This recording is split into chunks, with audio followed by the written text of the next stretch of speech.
Hi guys, welcome back to Words of a Psychologist. Today's live session is on schizophrenia awareness, and this is the Schizophrenia Awareness Week, which started on the 23rd and is going to last till the 29th of May. And today we have a guest, Dr. Anant Agarwal, who will be addressing us on the subject. We will be educating you and informing you on the subject so that you can, best know and have the most reliable information on the subject. And we'll just add Sir quickly.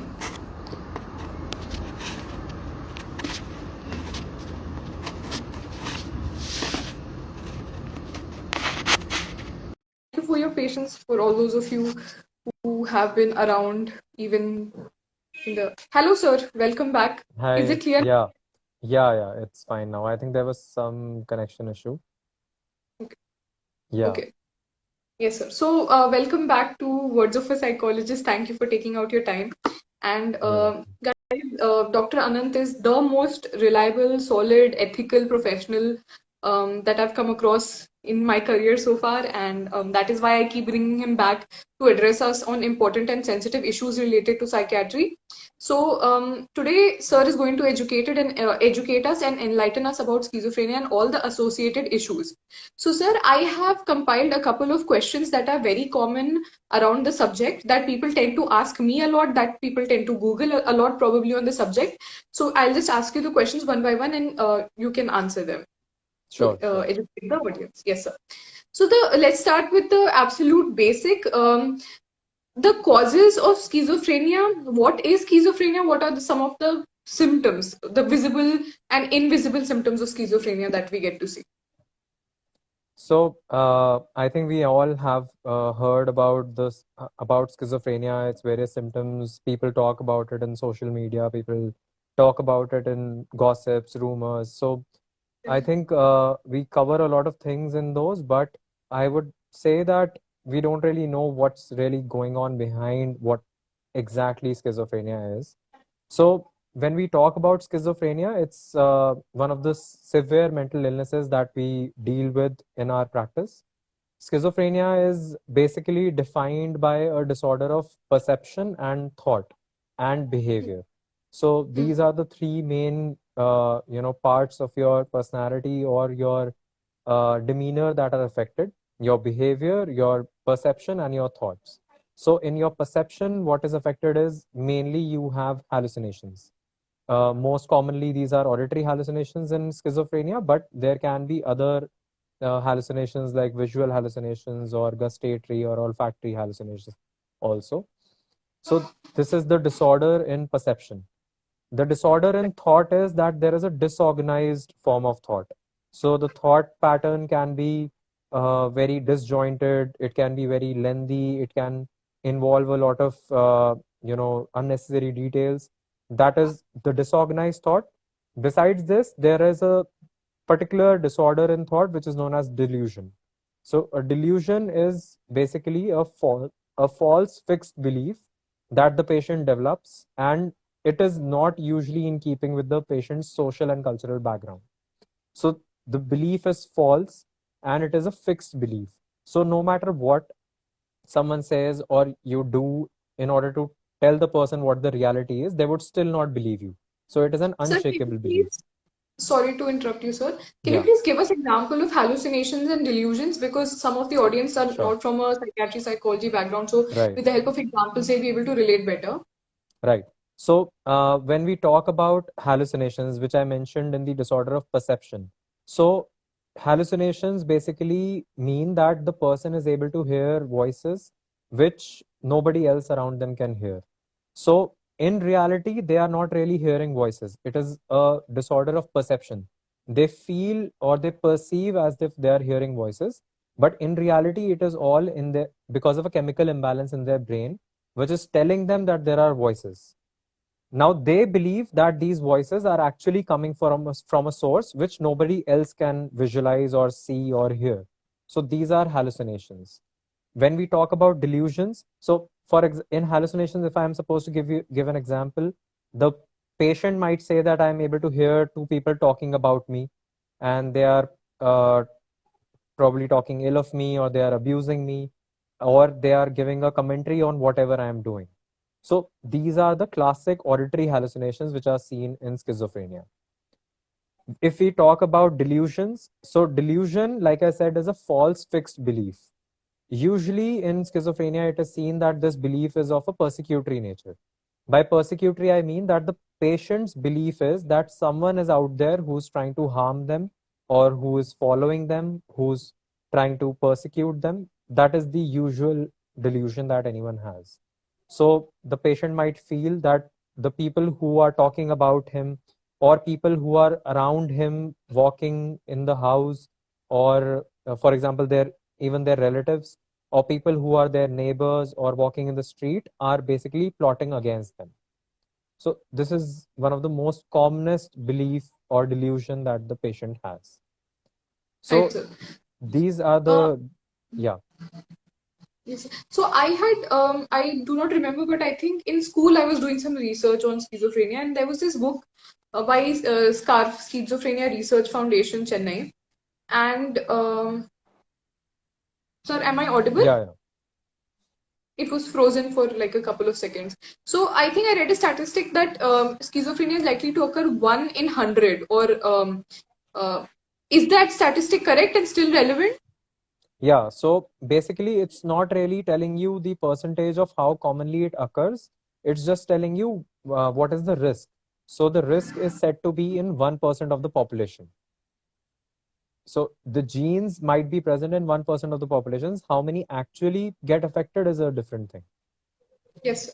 And sir, some of the causes you mentioned neurochemical reasons. Apart from that, what are some of the factors that lead to the So schizophrenia is mainly considered to be a biological disorder at the start, where it is known to occur because of the neurochemical changes, like I mentioned. There is a dysfunction or an imbalance in the dopamine levels in the brain that is considered to be the primary cause. Now, what is seen is that this genetic predisposition is present in people who are at risk, like I mentioned, either in the population, or there is a genetic risk because someone in your family has schizophrenia. Now, because of this genetic risk, if you are exposed to a lot of stress, this stress might be any particular stress, might be a generalized stress. So, because of this stress, this genetic predisposition can get activated. So these are the two main causes if we are to understand uh, schizophrenia. There are many yes, other theories, but these are the two main causes. right. Okay, sir. Now we head to, because I think schizophrenia is one of the most misunderstood disorders. One of the most, I think the patients who develop it suffer most because of the stigma and the taboo.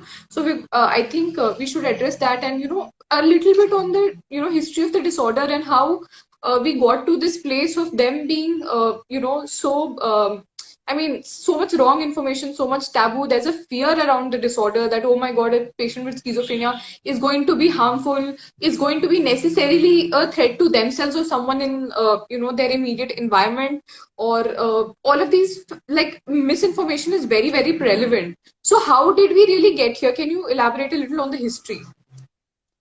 Right. So if we really talk about the history in terms of psychiatry, so the earliest accounts of schizophrenia being discovered per se, or people studying patients who have characteristics similar to schizophrenia, are dating back to even 800 BC. And then there are scripts which tell you that after the death of Christ, even during 800 AD, there have been studies which describe people with such behavior. But after that, if we come across proper texts where symptoms have been described, where terminologies have been given, so it was described in around 1800s. So in 1800s, the few scientists or psychologists or psychiatrists who were working with such patients came on to describe patients based on how they were behaving and what common behaviors they saw in particular people, and they tried to categorize such people in various disorders or various diagnoses. So in the earliest categories, this was known as dementia precox. That is a scientific term. Really, there is no need to explain it, but this was the first term that was used in relation to schizophrenia in the 1800s, where the first few scientists did research on such people. Now, the demarcation or this differentiation or description of patients who had schizophrenia was based on their behavior initially. It is still now. So, like I mentioned in the symptoms, that it is a disorder of thought, perception, and behavior. The behavior is basically directed by those delusions and hallucinations. So now, if I'm hearing someone's voice and I am reacting to it, so obviously, since it's a persecutory voice and there is someone who's trying to harm me, and my delusion is also telling me my belief, which is a false belief, but the belief is still telling me that someone is trying to harm me, my immediate response would be to try and protect myself. Now, that protection can either be by isolating myself, or that protection can be by retaliating or harming the other person or trying to fight the other person. So, because of this, this characteristic behavior was seen, which was deviant from the behavior in the general society. Based on this, the earlier diagnoses were done, and based on this, the patients were categorized. Now, Yes, sir. over time, yeah, Sir, you were saying actually, something. when I've traveled by early in college days, like when I've taken a local bus or a train, or we come across these, posters that say, Bhoot Bhagaye and Ilaj Kare Tantra Vidya se and all of that stuff. And I Right. think I've even heard of cases where family members took patients of schizophrenia to go to faith-based healers. So, what do you have to say on that? So that is the exact thing which I was also coming to, and that is what happens when you see such deviant behavior. So in early accounts, when this behavior was seen, and you're right that even till now, even after medical science has progressed so much, still now also that belief has not gone. So the society used to see these deviant behaviors in in some people, and what their belief was is that it was due to some spirits or because of some ghosts that have possessed this particular person, because nobody could really describe what was the reason or cause of this deviant behavior. They used to think that nothing is wrong with the person. You cannot see any outer change in the person's physical health or physical body, and only their behavior has changed. So because of this, they used to feel that the person has been possessed by someone, and they used to go to faith healers and do all sorts of pujas, havans, and other sort things, cultural practices which they believed would help in dealing with the disorder. So this was how it was tackled in the history, and unfortunately, it has continued. This practice has continued even now, because people are not really aware that this deviant behavior is, there is a possibility that it is due to the chemical imbalance. So nobody really understands the relation of how a chemical imbalance can bring about a change in your behavior. So Yes, sir. that's the So, I had even heard of a case where, in a faith-based healing center, they basically tied up many patients with chains to treat them through magic. And unfortunately, a fire broke out, and so many of the patients died and lost their lives in that fire. I think this case was somewhere in Andhra Pradesh many years ago, I think sometimes in the 2000s.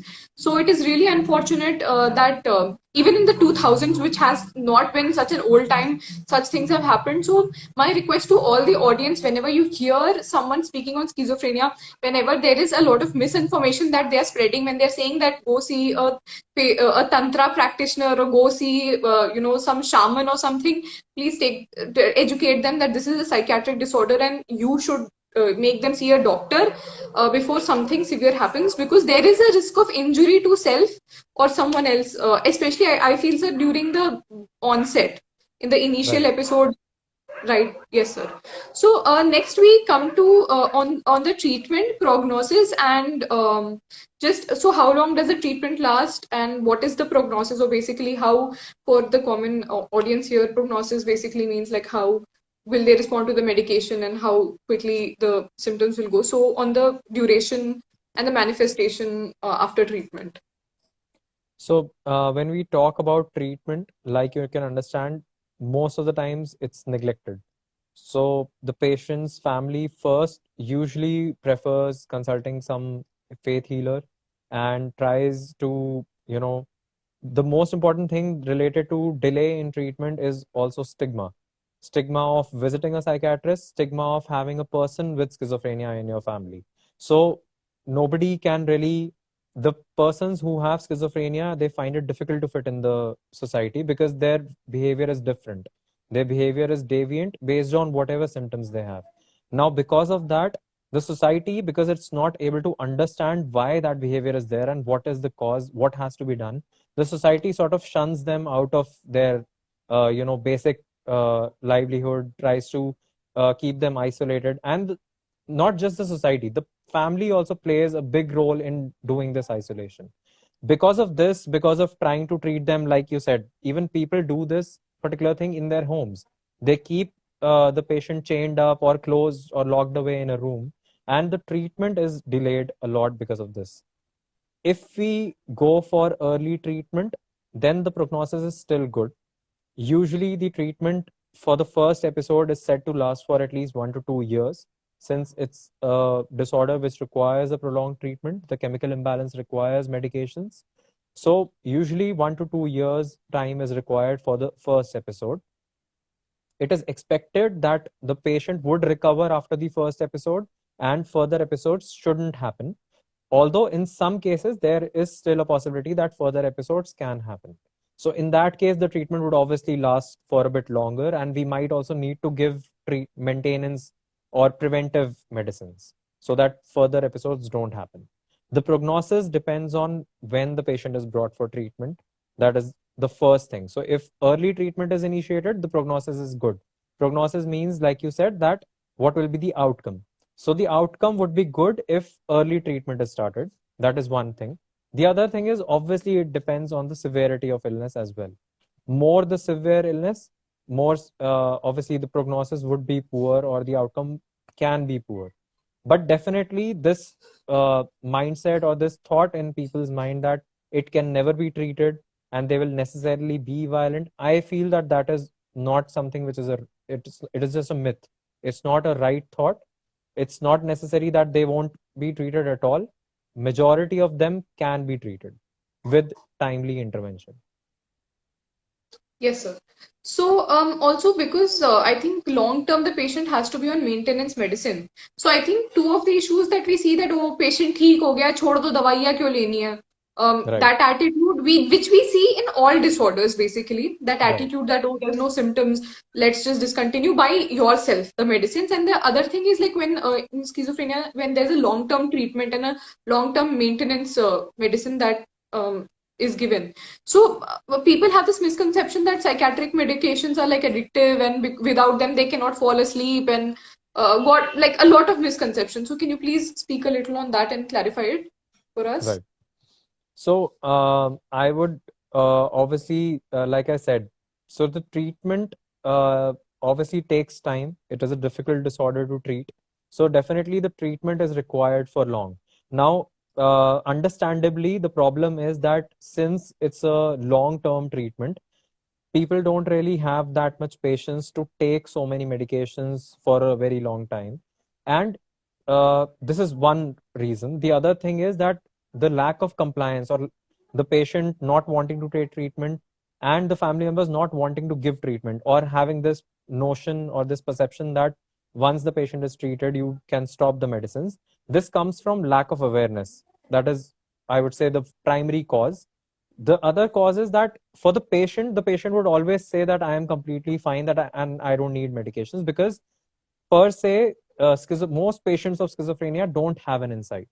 Even if they do develop an insight temporarily or for most part of their life, there can be a time in their illness period where they might lose that insight. So at that time, the patient won't agree to take treatment. And family members feel that the patient is all right, so they can stop the treatment because they are mostly not aware of it. So because of that, this lack of compliance to the medications comes into play. That is one big problem, which obviously then further complicates the treatment.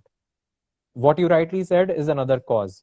The people in our society feel that the medicines are addictive, which I would like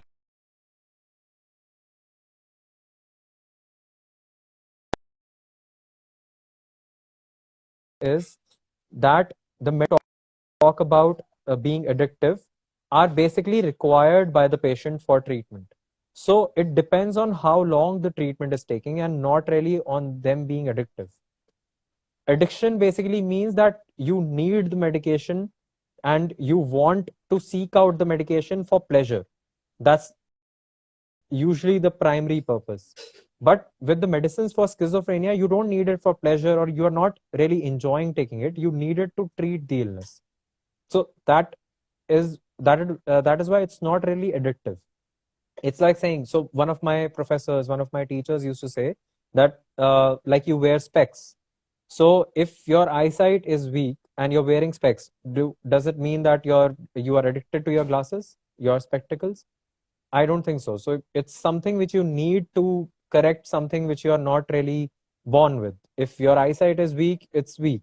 So you need specs to have a clear vision. Similarly, for schizophrenia, you need a clear perception, a clear thought, and to manage your behavior.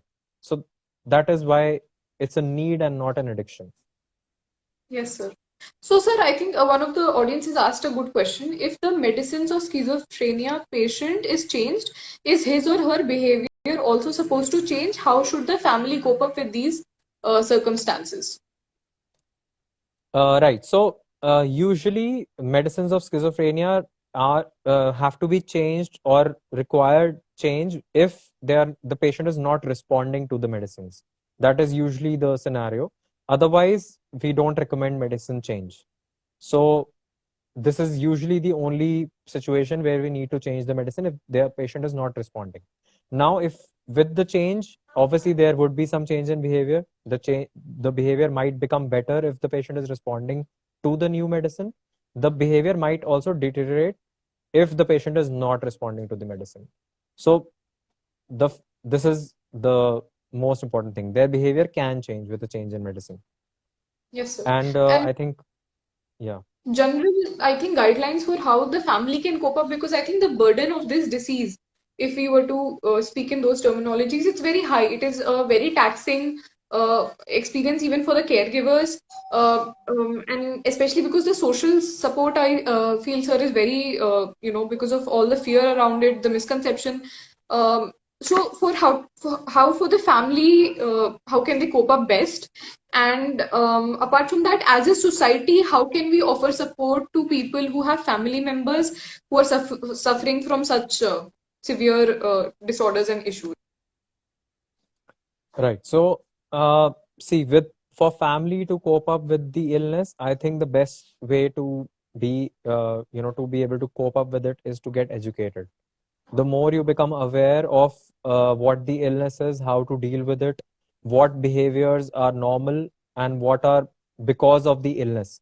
So the difficulty in coping is because we feel that the person is behaving like this intentionally and not because of the illness. So we need to, more we learn about the illness, more we become aware about its factors, various attributes, it helps us in coping better. That is one thing. The other thing, as a society and as a family member, any person who is dealing with patients who have schizophrenia, I think the best thing is to learn who all can provide support. So people are still not aware who all we can approach if we have a person in the family who has schizophrenia. You can reach out to a psychiatrist. A psychiatrist does help in providing social support. You at least have a professional help. You can approach a psychologist. The psychologist also does the same thing. They provide you social support. So it's not just social support, it is professional plus social support. It's not just professional support. Even we provide social support to our patients. We are on phone, on calls, or in meetings with the family members of our patients very frequently. So they like to talk to us, and I think that's also one of the most important social support. Then I would say that there are social workers who also work in the same line as us and who provide social support. They are associated with various NGOs, associated with various organizations that exist. So again, people need to be aware that such organizations, such foundations exist, the NGOs that deal with specifically schizophrenia patients. They Yes, provide sir. social support, they provide vocational support, a lot of things are there. Yes, sir. So how about community, how can the community really help to patients as well as to family members? So I think as a community, the most important thing is that we need to remove this stigma from our mind that the patients of schizophrenia are, violent. They cannot be integrated into the family or integrated into the community, and that they are crazy or they are ye pagal hain. So there are a lot of terms that are used for patients. I feel that removing this stigma, this notion in our mind would be the biggest support that we can provide as a community. So if we learn to accept them and help them out, I think half of the behavior automatically diminishes with social support. Right. So, sir, apart from that, one thing that is very unfortunate with more severe psychiatric illnesses is abandonment by family members due to fear and due to stigma. And many times we come across even people wandering about the roads where they are showing some abnormal behaviors. And these are people who have been abandoned by family members, or they have, maybe they've tried to leave a psychiatric center without the permission and the necessary procedures, or even run away from NGOs. So, if a person comes across any such patient of schizophrenia who's abandoned, when and there is a general fear among the population. So, how to approach that situation and what can an individual do? Right. So I think again awareness plays a role. So if we understand mental health laws, if a person is wandering on the streets and or the patient has been abandoned, there are NGOs who can help out, and even the police, law in general, the courts help you out in dealing with such patients. If you really want to help as a society and you want to rehabilitate such patients, and you feel that this patient, even if you are not sure that this patient has schizophrenia, you are aware that this patient is wandering and there seems to be some mental illness, you can just call the police. You don't need to confront the patient or the person yourself, or need to talk to them or do anything. You can call the police, tell them your concern, and so see a transition from there to mental health institute or anything.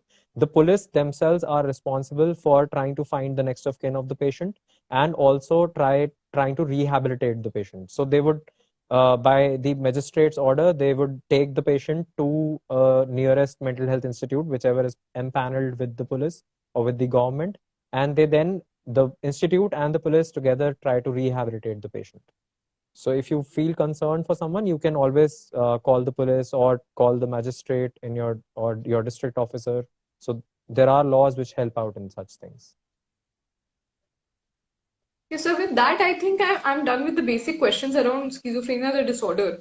So are there any common repetitive issues that you hear from, the caregivers, family members, friends, or okay, another thing. People think that people with schizophrenia are incapable of holding a job, of ever being functional, or ever being in a married relationship, or having a normal life as society defines it. What do you feel about that? Is it possible to give intervention and the prognosis can be good enough with regular medication that they can be integrated back into society in the best of capacity? So it's one of the questions that I am asked very frequently by the patient's family, that we were thinking that we should fix the person's marriage. One myth is that once we fix the marriage, his behavior will improve or her behavior will improve. That is a common myth in Very people's Indian mind. mindset. शादी करा दो सब ठीक Yes. हो जाए. Yes. Right, exactly. So that is a very common question that I get asked. One is that क्या हम इसकी शादी करा दें? So should we go on ahead with that? That is one thing. The other is that can we get him or her married? Is it possible for the person to be able to, carry forward a married life or carry a job and all these things? I would say one thing, the first answer is very simple. It's not related to your marriage. No, if you have an illness, your illness has to be treated. You getting married won't really change your illness behavior. So that is very important to know. The other thing is that, yes, most of the majority of patients who have schizophrenia usually recover with treatment. They do require long-term social support. They do require maintenance treatment with medications, with psychological support, with social support, but they will be able to carry forward with marital life or with their social life and even with their vocation. Even if with cognitive decline or basically decrease in the mental faculties of memory, concentration, uh, even if that happens, still they can transition into a job which is more suitable for them. But they can, yes, they can do jobs. They might not be able to hold the same position that they were earlier having, but they can do something or the other. It's not that they are completely, incapable of doing anything. It is just, so this is the part of vocational rehabilitation that we follow, where we have to assess what they can do. So it is possible for them to lead such a life. The only thing is correct treatment and correct, rehabilitation has to be done. This reminded me, sir, of that movie, A Beautiful Mind, about John Nash. John Nash was an economist who won the Peace Prize, Peace Prize, and he had schizophrenia for since his college days till the very end, and yet he managed to accomplish. So, in the least, we can at least say that with we see in his lifetime that he had a very dedicated wife who took care, who was a very responsible caregiver, and with the right kind of social support, I think anyone and everyone can have a good life, and it is our responsibility as members of the society to approach all these things in the right manner. So I think with Right. that, sir, I think we've discussed all the most basic information that a common person needs on the subject. So thank you, sir, for taking out the time. And Welcome. if anyone has any specific questions, please feel free to direct message sir or direct message on my page. We will try our best to respond to your questions. And this live will be posted on my page, and also I will try to share it on my YouTube channel as well, so that everyone can have access to it. So guys, just share this video as much as possible, because we are trying to raise awareness. Until the right information does not reach everyone, there is still going to be a lot of misconception around the disorder. So with that, I take a leave from you. Thank you so much, and thank you, sir. Thank you once again. Thank you for inviting me. It's always a pleasure to be on your page. Same here, sir. Thank you so much. Okay. Bye bye. Good night. Bye, sir. Good night.